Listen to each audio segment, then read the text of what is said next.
Mengelola keuangan dalam rumah tangga adalah hal yang sangat kompleks, karena beban dan tanggungan yang sangat banyak akan membuat kita berpikir lebih keras daripada biasanya. Dan kesalahan sedikit saja dalam mengelola keuangan dalam rumah tangga akan berdampak besar bagi keuangan rumah tangga tersebut. Maka dari itu, dibutuhkan keefisiensian yang tinggi dalam mengelola keuangan dalam rumah tangga. Dan tidak jarang kita temui banyak sekali orang yang mengalami masalah yang besar terkait keharmonisan dalam rumah tangga yang bersumber dari masalah-masalah finansial yang ada di dalam keluarga. Maka dari itu, kita rasanya harus memahami apa-apa saja masalah finansial yang sering terjadi dalam rumah tangga yang harus kita hindari agar kita memiliki keluarga yang lebih harmonis ke depannya. Nah, di sini saya sudah mengumpulkan 8 masalah finansial yang biasa dihadapi dalam rumah tangga yang bisa kamu hindari atau jadikan referensi untuk memperbaiki masalah yang muncul ke depannya. Jadi tanpa berlama-lama kita langsung saja ke masalah yang pertama, yaitu pengeluaran lebih besar dari pendapatan. Memiliki pendapatan dan pengeluaran yang seimbang akan membuat kita lebih efisien dalam memiliki dan mengelola uang dalam rumah tangga. Karena kalau kita cenderung untuk mengeluarkan uang lebih besar daripada yang kita dapatkan dari pekerjaan kita, akan menimbulkan banyak sekali masalah ke depannya. Karena hanya dari inilah kita bisa melihat apakah kita memiliki keuangan yang sehat atau yang tidak sehat dalam keluarga kita.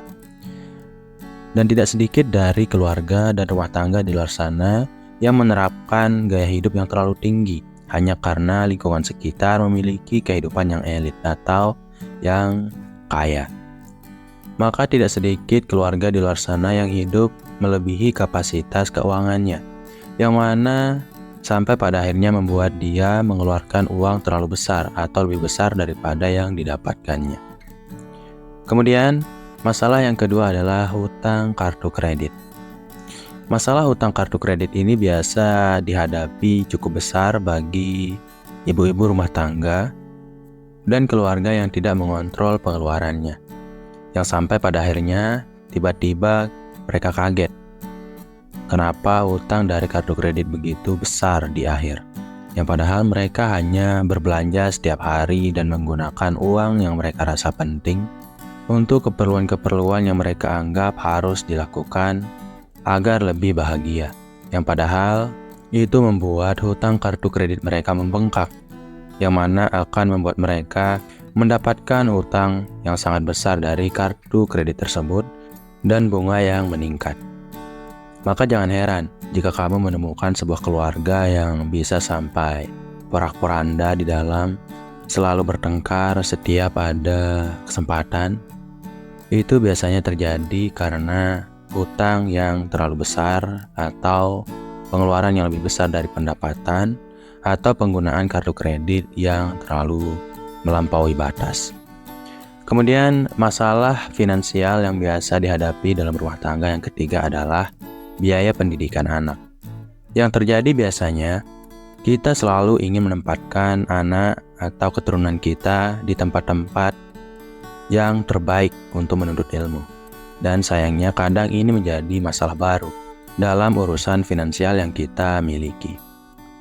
Maka dari itu jangan heran kalau suatu saat kamu merasa kaget atas biaya pendidikan yang begitu besar. Karena memang biasanya pendidikan yang baik itu cukup mahal untuk kita miliki. Tapi memang kita harus memberikan yang terbaik untuk anak-anak. Namun sayangnya tidak sedikit dari kita yang tidak menghitung kemampuan ekonomi untuk melihat apakah kita mampu untuk membayar biaya pendidikan anak atau tidak, yang pada akhirnya membuat kita begitu stres dan lelah untuk mengurus semua keperluan dan biaya-biaya yang harus dikeluarkan untuk pendidikan anak ini. Tapi saran saya memang kita harus tetap memprioritaskan pendidikan anak menjadi yang utama, sehingga mereka bisa mendapatkan ilmu-ilmu yang bermanfaat untuk masa depan yang lebih cerah. Tapi kita juga harus melihat apakah kita mampu untuk membiayai setiap keperluan pendidikan nantinya. Jangan sampai pendidikan anak yang terlalu tinggi membuat keluarga kita tidak harmonis. Kemudian, masalah yang keempat adalah pembelian dan perawatan rumah. Pembelian dan perawatan rumah adalah hal yang cukup mahal yang biasa dibayarkan oleh mereka yang sudah berumah tangga. Ya, memang tergantung jenis rumah tangga yang kamu miliki. Tapi membeli rumah rasanya sih tetap menjadi hal yang sangat mahal dan merepotkan untuk kita lakukan. Dan ini adalah masalah finansial yang biasa dihadapi dalam rumah tangga, yang seringkali membuat kita lihat di luar sana banyak sekali rumah yang tidak jadi atau setengah jadi hanya karena ego terlalu besar. Dirasanya uang yang dimiliki akan cukup untuk membiayai pembangunan rumah yang padahal masih sangat kurang. Dan setelah rumah yang dibeli jadi, biaya perawatan tetap dibutuhkan. Kadang beberapa rumah tangga karena rumah yang ditinggali terlalu besar diperlukan seorang asisten rumah tangga yang membantu untuk mengelola setiap perawatan dalam rumah, yang mana tentu saja akan memberikan dampak atau biaya tambahan untuk membuat rumah tetap bersih, aman, dan nyaman. Dan semua itulah yang bisa menjadi sumber kenapa uang kita dalam rumah tangga kadang terlalu besar kita keluarkan daripada yang seharusnya. Maka dari itu ya, kalau kita mampu untuk mengerjakan semuanya sendiri, kenapa harus menyewa bantuan orang lain untuk merawat rumah untuk kita? Tapi kalau kamu memang adalah orang yang sudah mampu untuk memiliki seorang asisten rumah tangga, ya itu tidak menjadi masalah. Kemudian masalah yang kelima adalah pengeluaran kesehatan. Ingat, dalam rumah tangga biasanya secara umumnya kita memiliki banyak orang keluarga, entah itu anak, istri, maupun orang tua di dalam satu rumah.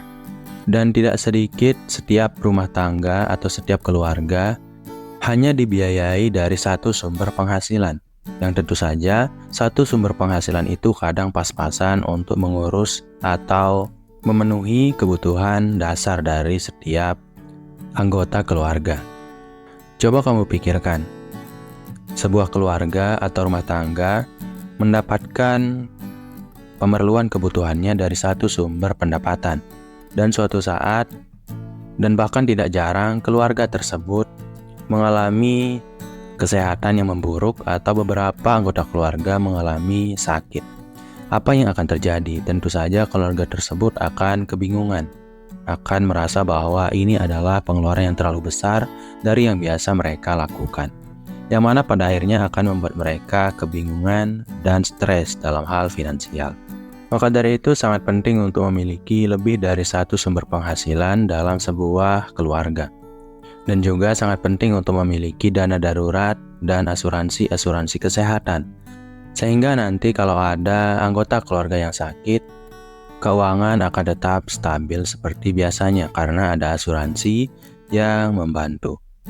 Kemudian masalah finansial yang biasa dihadapi dalam rumah tangga yang keenam adalah kehilangan pekerjaan.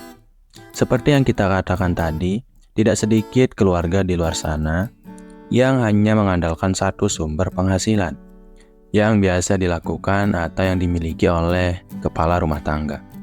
Coba kamu bayangkan, jika keluarga tersebut memiliki beberapa anggota keluarga yang dihidupi dari satu sumber pendapatan, dan tiba-tiba sumber pendapatan tersebut hilang atau berhenti memberikan penghasilan. Tentu saja satu keluarga tersebut akan kaget dan bingung bagaimana cara untuk memenuhi kebutuhan-kebutuhan setiap harinya, yang tidak jarang membuat anggota keluarga di dalam satu rumah tangga bertengkar atau tidak harmonis seperti sebelumnya. Makanya sangat penting untuk memiliki lebih dari satu sumber pendapatan dalam satu buah keluarga. Kemudian masalah finansial yang biasa dihadapi dalam rumah tangga yang ketujuh adalah kurangnya dana darurat. Dana darurat adalah hal yang paling harus dimiliki oleh mereka yang sudah berumah tangga. Karena kita tidak pernah tahu apa yang bisa terjadi di masa depan. Apalagi dalam sebuah rumah tangga, kita harus menghidupi lebih dari 2 orang atau diri kita sendiri, yang mana masalahnya akan lebih kompleks. Masalah diri sendiri saja kadang kita tidak bisa baca di masa depan. Apalagi sekarang kita harus menanggung masalah yang akan membuat kita mengeluarkan uang lebih dari setiap anggota keluarga. Dan disinilah pentingnya memiliki dana darurat. Siapa tahu suatu saat kita di PHK dari pekerjaan, atau suatu saat keluarga kita mengalami masalah-masalah keuangan atau kesehatan, semua itu akan terasa ringan kalau kita memiliki dana darurat. Maka dari itu, buatlah dana darurat kamu dengan jumlah normal dari dana darurat keseluruhan adalah 6-12 bulan pengeluaran. Misalnya kamu memiliki keluarga yang memiliki pengeluaran sejumlah 1 juta rupiah per bulan, maka dana darurat kamu harusnya 6-12 juta rupiah. Karena dengan begitu kamu bisa mengantisipasi setiap masalah-masalah walaupun besar sekalipun dalam keluarga yang kamu miliki. Kemudian masalah finansial rumah tangga yang ke-8 atau yang terakhir adalah kurangnya perencanaan pensiun. Kamu pasti tidak jarang menemukan orang di luar sana yang mana umurnya sudah sangat renta dan tidak cocok untuk bekerja, atau sudah masanya untuk pensiun. Tapi sayangnya mereka tetap bekerja dengan sangat giat hanya untuk mencari makan untuk setiap harinya atau untuk diri mereka sendiri. Dan ini biasanya terjadi dari kurangnya perencanaan pensiun ini. Ini akan menjadi masalah besar suatu saat ketika kita sudah tua. Maka dari itu akan sangat baik dan bijaksana jika kita mempersiapkan pensiun ini dari mulai sekarang. Karena kita tidak pernah tahu apakah nanti di masa depan kita akan memiliki uang yang cukup untuk memenuhi kebutuhan kita sehari-hari agar kita lebih bahagia di masa tua. Atau mungkin kita tidak akan memiliki uang sama sekali yang mana membuat kita harus bekerja lagi seperti biasanya, yang padahal kita sudah terlalu tua untuk melakukan semua hal itu. Maka dari itu saya rasa akan sangat bijaksana jika kamu sudah memikirkan rencana pensiun ini atau mengalokasikan uang dari gaji kamu setiap harinya untuk kebutuhan keluarga secara keseluruhan dan untuk kebutuhan pensiun di masa depan. Walaupun mungkin misalnya nominal dari tabungan yang akan kamu tabung untuk dana pensiun kamu hanya berjumlah Rp2.000 setiap harinya. Tapi jumlah tersebut akan menjadi banyak nanti saat kamu sudah tua. Intinya jangan sekali-kali melalaikan dana pensiun atau perencanaan pensiun ini. Karena ya kita tidak pernah tahu masa depan seperti apa. Jadi mungkin itu dulu ya untuk video program diri kali ini. Saya mohon maaf kalau ada kesalahan dalam video ini. Sekian, wassalam.